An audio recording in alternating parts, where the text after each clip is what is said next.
And if we can communicate it without it kind of escalating, then we're going to reduce the amount of tensions and conflict. And to do that, I noticed that conversation is the worst possible tool. Hi, welcome to the Product Experience. Today we're joined by Yorai Gabriel, author of the Innovators Drama. Product people, by definition, are working on change, which often leads to drama. So it was great to chat with him about the roots of the issue, how to deal with it, and the price of innovation.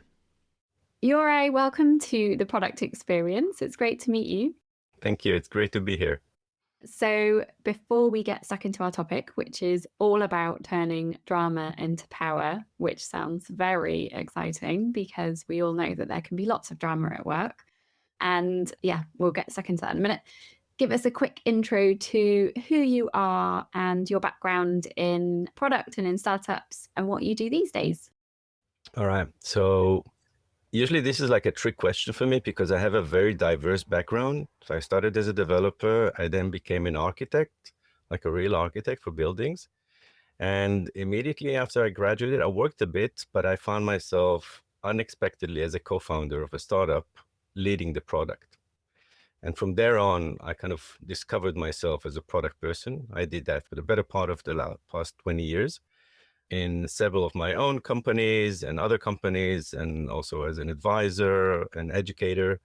So I think like the product world kind of merged together all the different disciplines and interests that I had as an interdisciplinary person.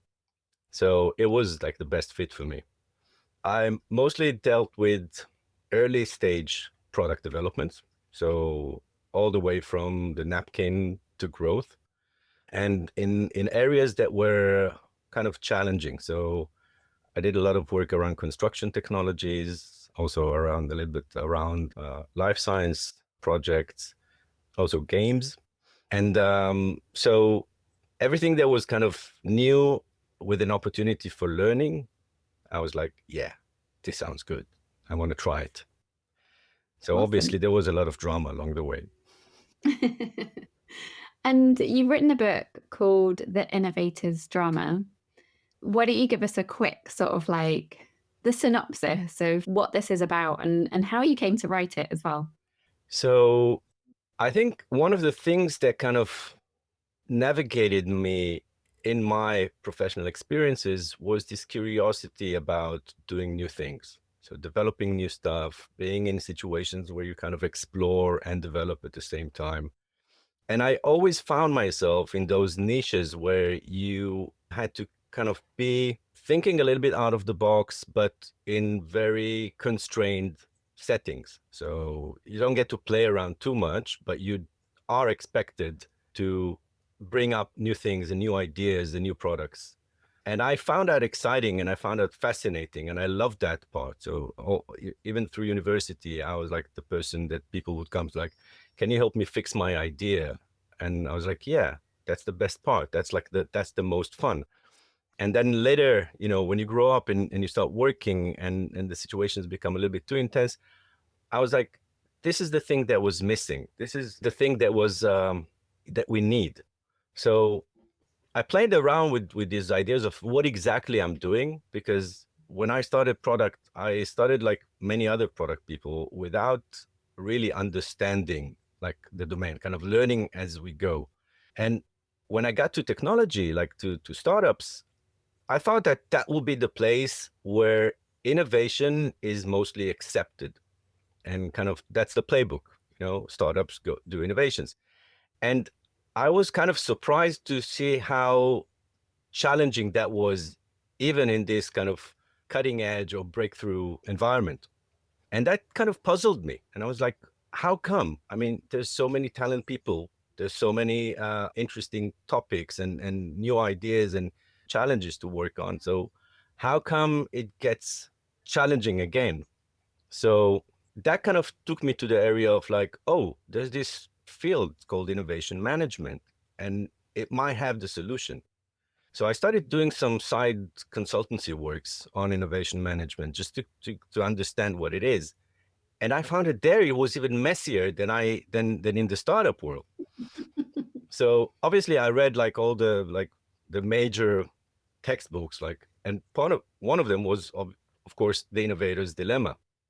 And I remember one situation when I went to give a talk about the Innovator's Dilemma, and the situation became like really intense. Like there was a lot of nihilism, cynicism, like comments flew in the air. And I thought to myself, oh wow, I came to talk about the Innovator's Dilemma, but look what I found. I met the Innovator's Drama. And that kind of sentence stuck with me for a while. And it kind of went in the background for, I think, like 5 years. But during this time, I started becoming aware of this drama thing. And that was very interesting because it gave me an angle to look at, hey, okay, here we get the drama again. Oh, nice. So why is it coming up now? And then, oh, okay, here's that drama again, coming up in a different form. That's interesting. So it has another flavor, and it's triggered by something a little bit different. And that was kind of became like some kind of frame of observation at like the challenging dynamics of developing new stuff and creating new stuff. So after a while, and I did a lot of mentoring also during these years with Google for Startups. So I met hundreds of teams. And when I saw that this was a very prevalent experience, it was something that happens very, very often, I thought, like, why not talk about it? Like, this is something that's worth mentioning. So I said, like, okay, how I'm going to talk about it is, so maybe I'll start writing my ideas. And that became the book. That became the Innovator's Drama, which is like the unwritten part of the Innovator's Dilemma trilogy. So innovation is, we know it's tough, Yorai, because you're trying to change things, and change always is hard, and you're dealing with people, and people are hard. Well, let's go back. What exactly do you mean by drama in this case? Is it just people disagreeing with each other, or is there something else to it? So let's do a little thought experiment, Randy. All right. Sure. Allow me to throw back the question to you. And let's say, like, you're calling some friends and you're telling them, like, oh, that was like a busy day. There was like so much drama today. What do you think they would understand from that? Some people being unreasonable, lots of eye rolling, whether it's in front of people's faces or behind their backs, somebody misunderstanding what you thought was clearly communicated, or you misunderstanding what they thought was clearly communicated. Hopefully it ends in a resolution, but not always. And just in theory, you're at a company, you're all trying to get to the same result and trying to get to success, but sometimes it doesn't feel like it. So yeah, that's where the drama usually comes from in the workplace anyway. So it is, I think the nice thing about drama is that everyone understands drama in a relatively similar way. So we're always expressing like situations which are a little bit intense or slightly overwhelming. They tend to blow up and they have some ramifications downstream. So we don't have to call it exactly by the same name, but inside, everybody feels very much the same thing about drama. So before I get to like the way I articulated like what would be the definition of drama in my sense, because that was another part. I was like, I couldn't find the definition. Like I spent, I think, 2 years looking for a good definition, and it always took me to theater, which is good, but it wasn't what I meant. And then everyone understood what I meant by drama. So I was like, okay, so we all talk about the same thing, but nobody gave it a name or gave it a clear description. So I think the fact that everyone feels it or understands it or can spot it, that makes it a great like common denominator, even on things that we completely disagree on. So that was like the benefit, or that was the added value of why drama is important. I later figured out that basically drama is an escalation of tensions and conflicts, and it becomes an overwhelming experience. And that experience kind of sidetracks us because it hijacks our attention. Let's say, like, if you have two things on your table, one is very important and one is overwhelming. Which one would you go first? I have no idea. Probably the important one. So I think Is that the right answer? no, I think you'd actually go for the overwhelming one. I mean, the important is important, but then the overwhelming is now. And it becomes like this thing where you have to kind of make the choice between like what's urgent and what's immediate and what can wait a bit. So the overwhelming thing is like, okay, I have to take care of this. I have to move away from the drama, or I have to figure it out, or I have to reply to it. So it kind of dramas in a way hijacked our attention. And that was interesting. And why do you think it's so prevalent in startups, and why does it block us from doing innovation work? So it's based on tensions and conflicts. So we have misalignments, especially in diverse teams, especially in creative teams, where people have opinions. Or something. Diversity is a great thing. I mean, like it is an engine of creativity, but it comes with a price. Because like if you have three people in a room and each one has something to say, and each one takes, I don't know, 5 minutes to explain their thoughts. We did 2 rounds of introducing ideas or sharing ideas, and that's it. An hour passed by. So it is consuming, like the communicating different thoughts and different approaches. It is consuming, and it's also introducing a lot of different perspectives that we have to bridge.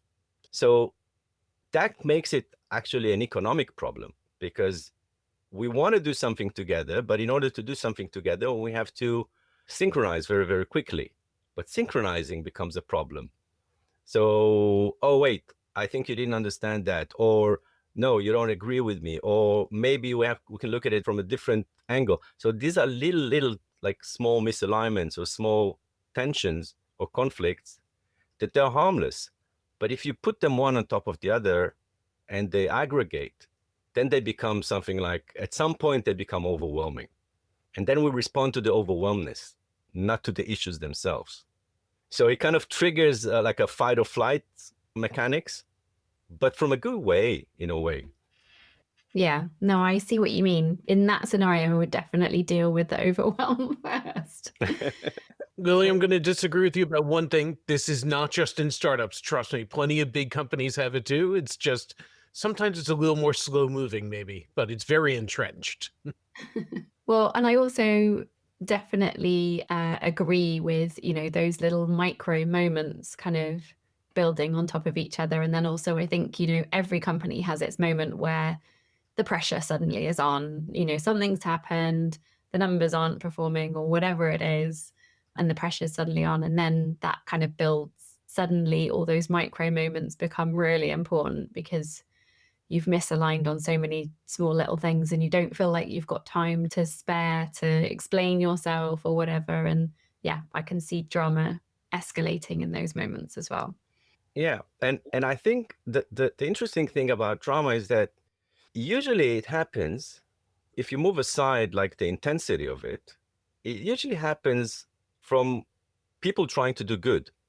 Like people trying to explain to each other, people trying to convince each other, people trying to, navigate with others' ideas. So the interesting things about drama as a situation is that if you look at them as something that is troubling, then they become an issue. But if you're able to diffuse them, they actually become a very, very interesting and educating thing.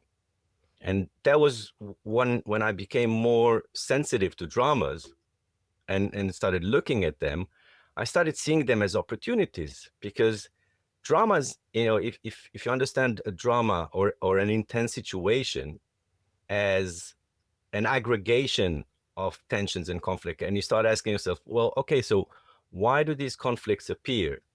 And how do they aggregate? And how do they evolve? And if you start looking at them and you become more curious about them, then you would start seeing patterns that are very common. Like these conflicts appear because people maybe misunderstood something, or maybe they got scared, or maybe they got like concerned about the fact that they would have to do something like immediately or down the road. And maybe that triggered some thoughts about the fact that they might not have enough resources or time or energy to do that. And that fuels it up a little bit more. And they become a bit worried. So that fuels it up a little bit even higher. And then people start noticing that. So the dynamics become a little bit more kind of edgy. So as these intensities boil up, they start consuming more like mental resources, and they become even more difficult to explain or difficult to communicate. So when you look at a drama, but you look at it from what's causing it and how it's escalating, this is when I realized that basically all dramas occurred for the same reasons. And you can identify these reasons. And if you capture them and you respond to these reasons in time, you don't let them drift your teamwork or the conversation, then you can actually reduce the intensity of dramas. So I want to ask you, you're talking about a lot about this, and one of the things you had in your book that I thought was really interesting was you talked about the difference between dealing with drama like an engineer versus a designer. And I'm curious if you can bring that into this. So yeah, all right. So again, because I had this diverse background and I spent a lot of time with all sorts of creative people, I noticed that there's different forms of creativity. So there's engineering, and there's design, and there's architecture. So I think these are three kind of fundamental forms of creativity. And they're different in the way that they approach challenges. So an engineer, and a big disclaimer here, it is a spectrum. There's no like, I rarely noticed or met like 100% engineers or 100% designers. There's somewhere along the spectrum. But let's say pure engineering would be, I see this problem, I know this problem, I have a solution. Like I can pull it out of my toolbox and it's clearly defined and there's a clear answer and a clear method for it. So that would be like the engineering way. The design way would be, well, I have this feeling that something's not working. I don't really know what this thing is. I'm going to look for it and I'm going to throw up a lot of ideas and a lot of suggestions to the room. Now, if you put those two together in the same room, it's like putting a developer and a QA person in the same seat, working on the same computer at the same time. So there's different ways of looking at these problems, and they actually fuel each other. So engineering creates problems for designers, designers create problems for engineers, and those different ways of looking at things, they spark these tensions. They spark like, no, this is not the problem. But what is the problem? Oh, so we have another problem here because we don't agree, and now we have to agree. So there's two problems at the same time and space. Now, if you look at it and you bring other disciplines into the room, and products are at the epicenter of all these disciplines. So there's strategy, there's marketing, there's sales, there's development, there's operations, there's customers, there's like design. And in each one of those fields, you would have the designers and you'd have the engineers. You would have those who say like, this is the problem. And you have those who say like, wait, maybe we can look at it from another angle. And that creates a lot of intensities in the conversations. And again, these intensities, the conversations, they start consuming time. And when time becomes scarce, like anxiety increases. And when anxiety increases, we cut to the chase. And then we cut to the chase. So half the people in the room are now like, wait, but that wasn't exact. So now you created this distinction between those who agree and those who disagree. So the drama basically stays there. There's no resolution.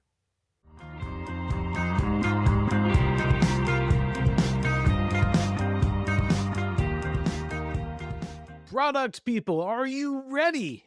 The word on the street is true. MTPCon London is back in 2025.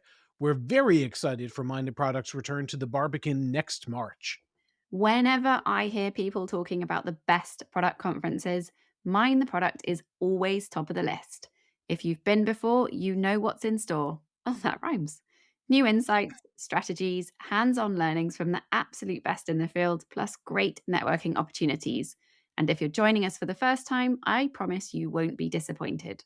We've got a great lineup this year. We're welcoming back Emily Tate, ex-Mind the Product MD turned CPO, Jose Quesada, VP of Product at Amex, Leah Tarrin, Product-Led Growth Advisor, and Abi Atawidi, Director of Product at YouTube. You know, real people working in the field who will share real, actionable insights to level up your game as a product manager. There's also some guest speakers from UK product tanks. Special shout out to Rebecca Mortimer, who's in my product team at BBC Maestro. Whether you're coming to the Barbican in person on March 10th and 11th or tuning in digitally, join us and get inspired at MTPCon London. Tickets are on sale now. Check out mindtheproduct.com/MTPCon to find out more. Or just click on events at the top of the page.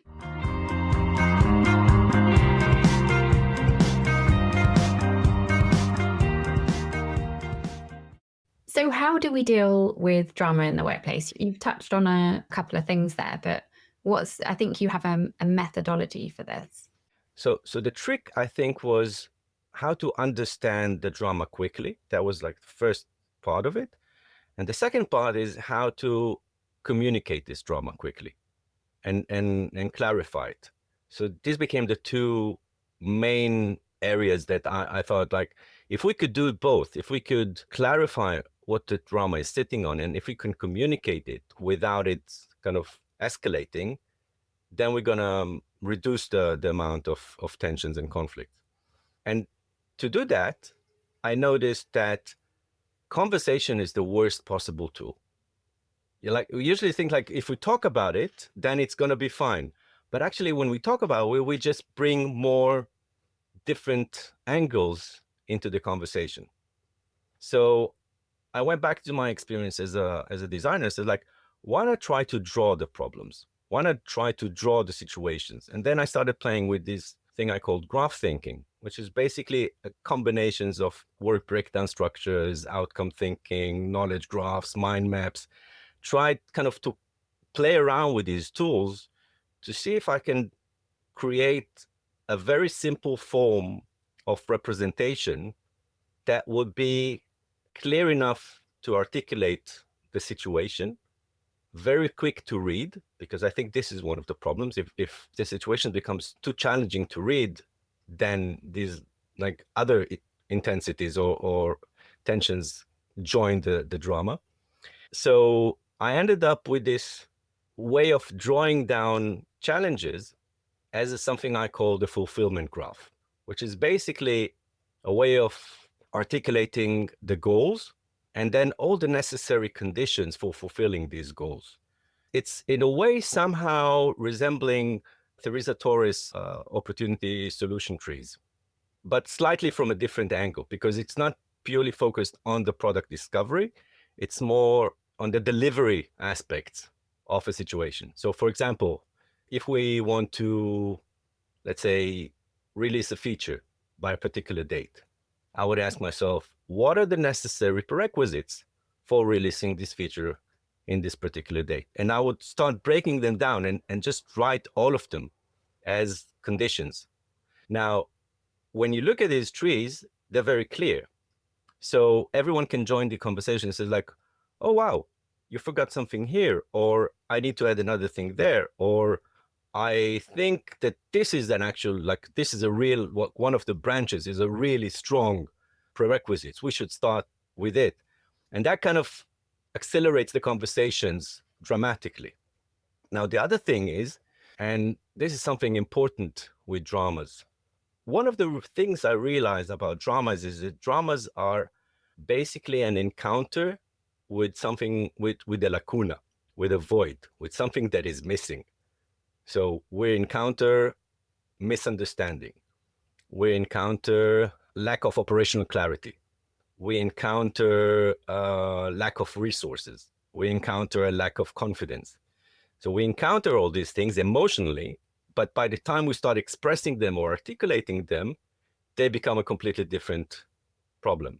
Now, with these graphs, we can express these issues very, very quickly, because we just need to draw them and says, like, we're going to need to work on confidence issues here, or we're going to need to work on perceptions or work recipes.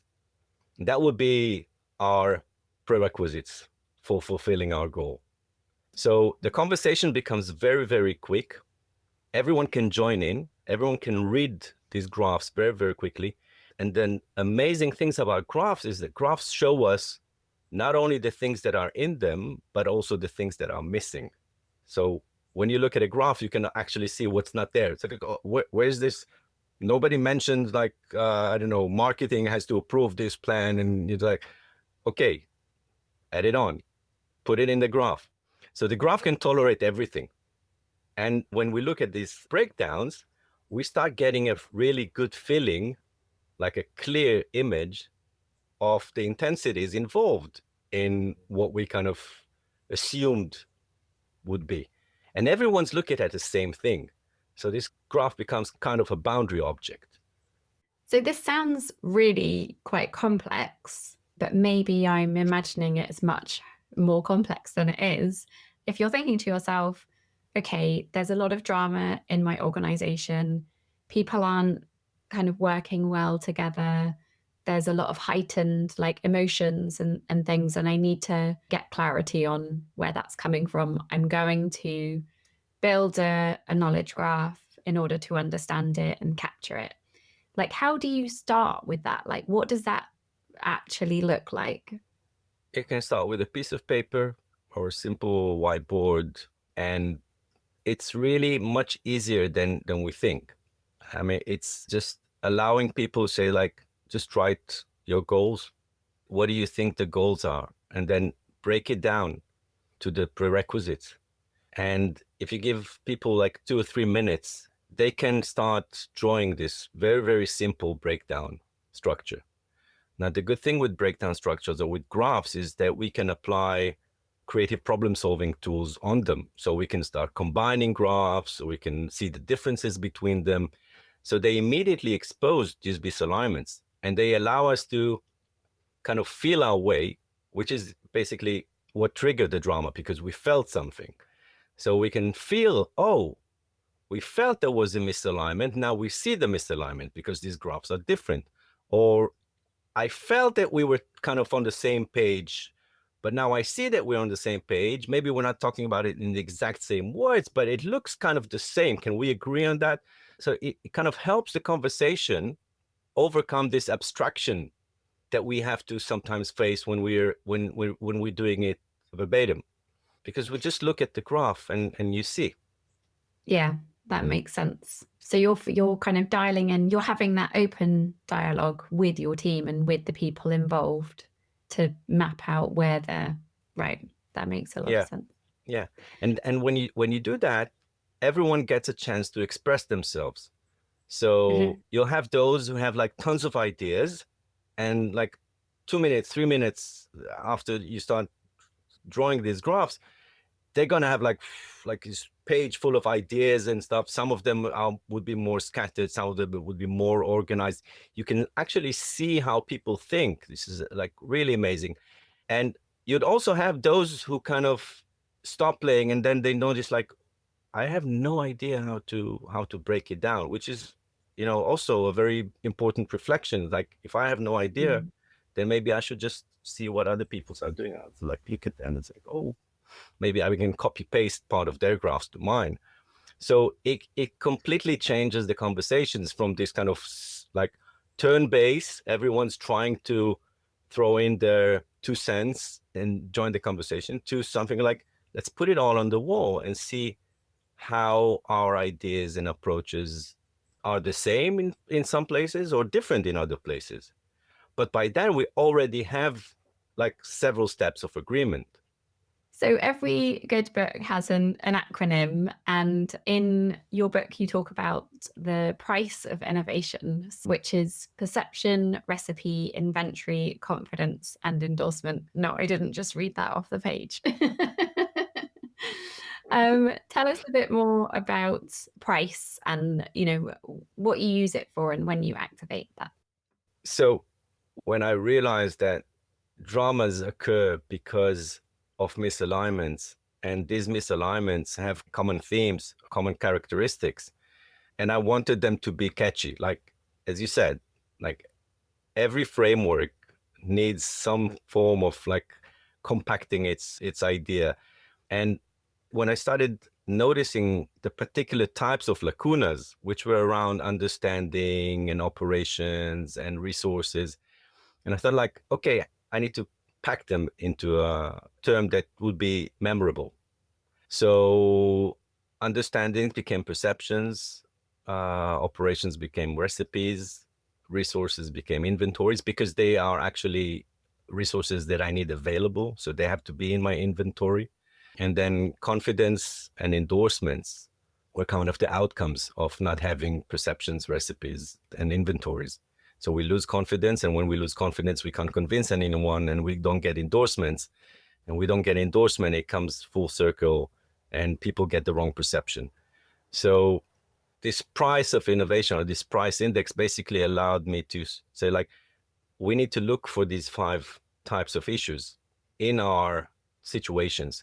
Now, if you take the price issues and you're just sensitive to them, you don't even need the graphs. You say, like, what is this situation boiling on? Is it confidence? Is it inventory? What do you think is missing here? Like, what am I not hearing in the conversation? And the nice thing about the price is that they connect to each other. So, for example, if I have confidence issues, usually they are because I'm worried about endorsements, or I'm worried that I'm not going to have the right resources. And usually I don't get the right resources because I didn't have the right recipes in place. So the operations weren't exactly right or efficient as I hoped. So they drained my resources, or they didn't prepare them in time. And then I asked myself, like, why was that operations like that? Maybe I didn't think about something. So they kind of take us from one step to the other. Now, when you identify these issues and you give them names and you come up with a list, it's like, okay, I have some perceptions issues here and there. There's some operations issues here and there. There's some inventory, like I need time, I need money, I need the right skills, I need like 2 team members. You basically create a bill of materials to your innovation project. So the price kind of seemed very right, because the amount of these different types of lacunas actually determine the amount of energy I have to put into the transformation. And we didn't talk about innovation. I had another like topic that I was looking for a good definition for, and innovation was that was innovation. Because when you frame innovation as something new and that creates value, that's really exciting, but it leaves an important part of it out.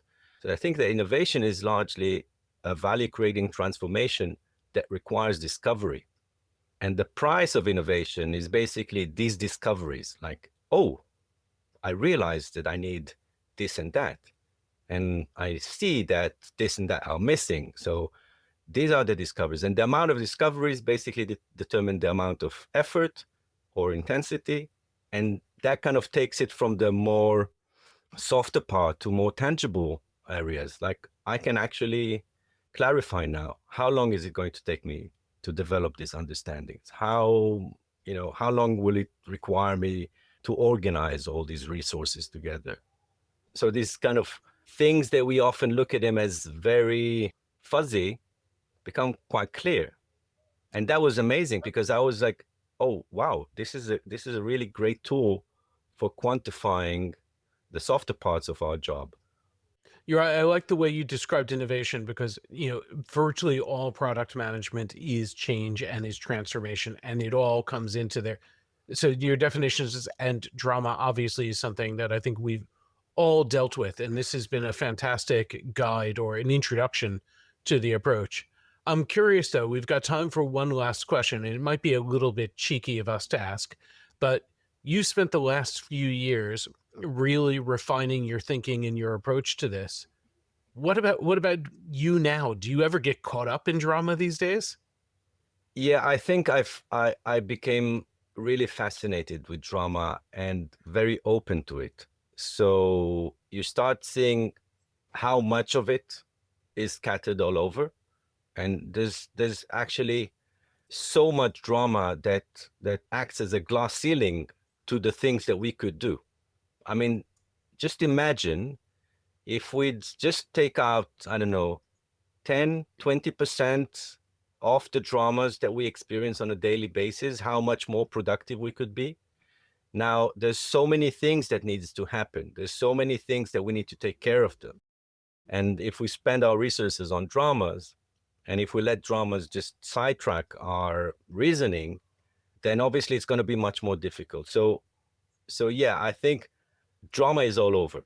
But when we give ourselves permission to embrace it in a way, it becomes a powerful tool. And this is why I like, Lily, how you address this, how you frame this conversation, because drama is a power that we can harness or that can squash us.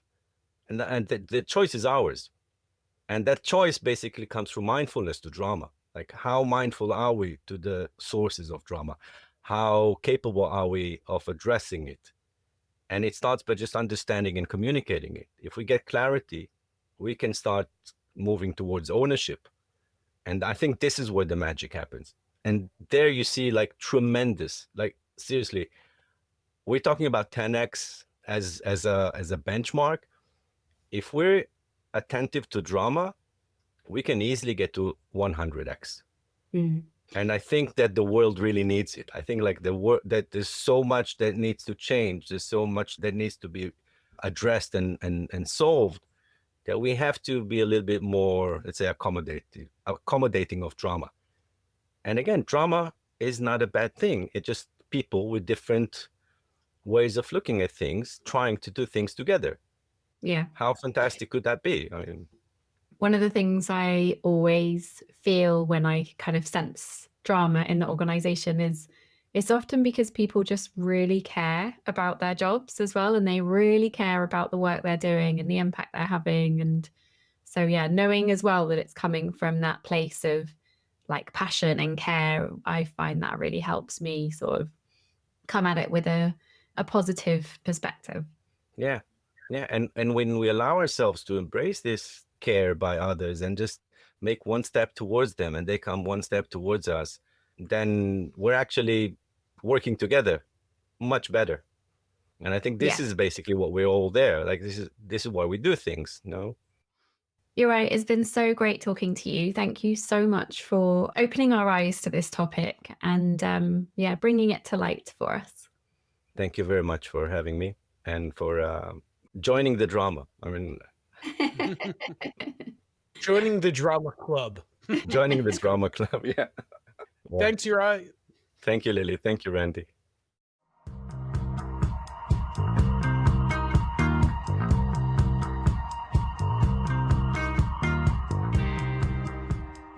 The Product Experience hosts are me, Lily Smith, host by night and Chief Product Officer by day. And me, Randy Silver, also host by night. And I spend my days working with product and leadership teams, helping their teams to do amazing work. Luron Pratt is our producer, and Luke Smith is our editor. And our theme music is from product community legend Arnie Kittler's band, POW. Thanks to them for letting us use their track.